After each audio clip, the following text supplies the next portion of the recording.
Alam ko talaga palalayasin ako at that time. Sobrang nanginginig na ako at that time. Tapos sobrang umiiyak na ako. Ganyan. Hoy, grabe, napaiyak si Easy. Tapos pagkatapos nun guys, parang every morning, ano kasi yung vacation ng papa ko kasi is parang 1 month lang every year. Every year na umuwi siya, one month lang yung vacation niya dito sa Pilipinas. Tapos straight 1 month yun guys. Parang every morning, wala pang 6 a.m.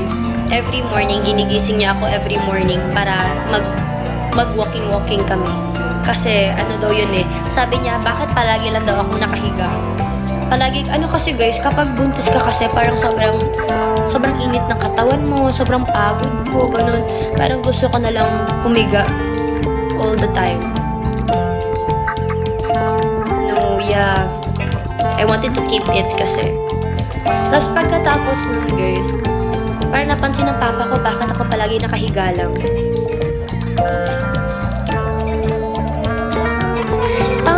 Hello Noli, meron ka din. Anong edad na buntis yung baby mo? Yung anak mo pala. Uy guys, grabe. Wag, sa lahat po ng mga tatay dyan, sa lahat ng mga may anak na babae dyan, wag nyo pong pagalitan kasi need talaga nila ng support. Lalo na sa papa nila at that time. Kasi sobrang hirap din. Alam naman namin na hindi tama yung ginawa namin, pero we all need your love and support at that time, guys. Yeah, diba? I never felt closer to her. I cried too. Ilang taon na ba yung apo niyo po ngayon, Noli? Ilang taon na po yung apo niyo ngayon?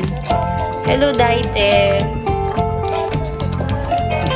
Tapos hindi din naman kami ganun ka-close ng papa ko eh. Kasi hindi naman siya andito. Iba kasi yung andito talaga sa Pilipinas.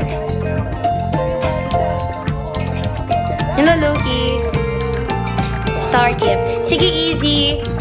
Sige. Sige, Easy. I-check ko mamaya after ng live, ha? Maring age na rin yung daughter. Uy, buti naman. Congrats. Yeah, my father is abroad. Kaya hindi talaga kami ganun ka-close. I mean, sa kaming magkakapatid, ako yung pinaka-love niya. Sige, Easy. Thank you so much, Easy. God bless. Take care. Thank you so much, Easy. Thank you again. Thank you. God bless. Take care. Your apo is now 18. Uy, grabe. Sobrang laki na pala. Congrats po, Noli. Grabe. O, diba, lilipas din yung mga face na ganun sa buhay natin. Lilipas din yung mga face na sobrang bigat. Hello, Gino. Thank you so much, Gino. You're from DKSA din. Hello po. Grabe.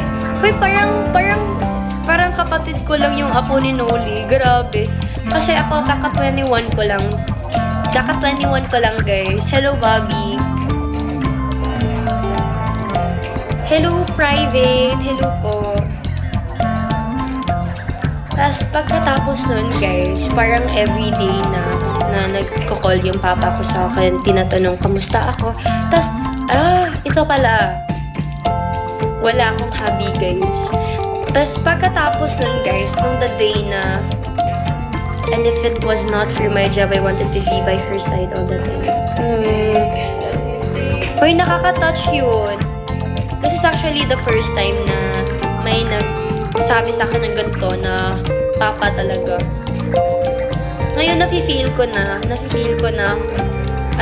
na-feel ng papa ko.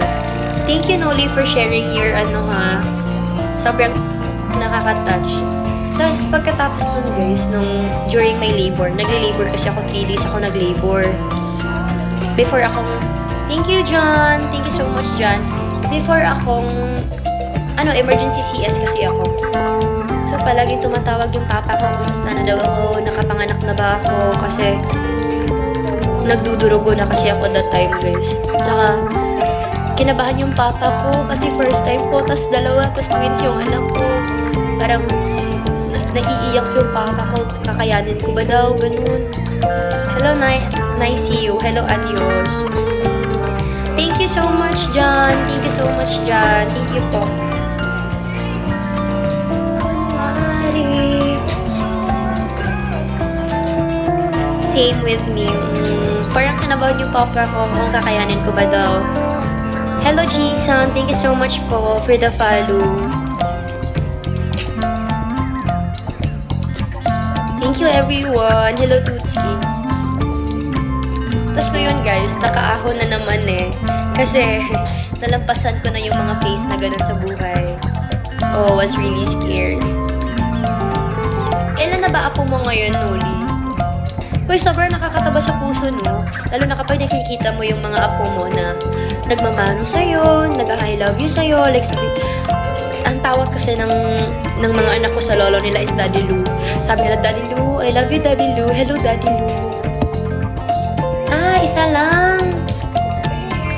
Hello, Dre. Tapos sobrang love nila yung lola din nila. Kasi yung mama ko kasi is talagang nandito talaga sa amin. Thank you, Psycho Jam. Thank you. Thank you, everyone. Tapos yung mama ko, siya din yung isa sa mga tumutulong sa akin sa pag-aalaga ng twins. I'm super grateful to my parents kasi they were actually the one who's been there for me since day one. Since nung nabuntis ako.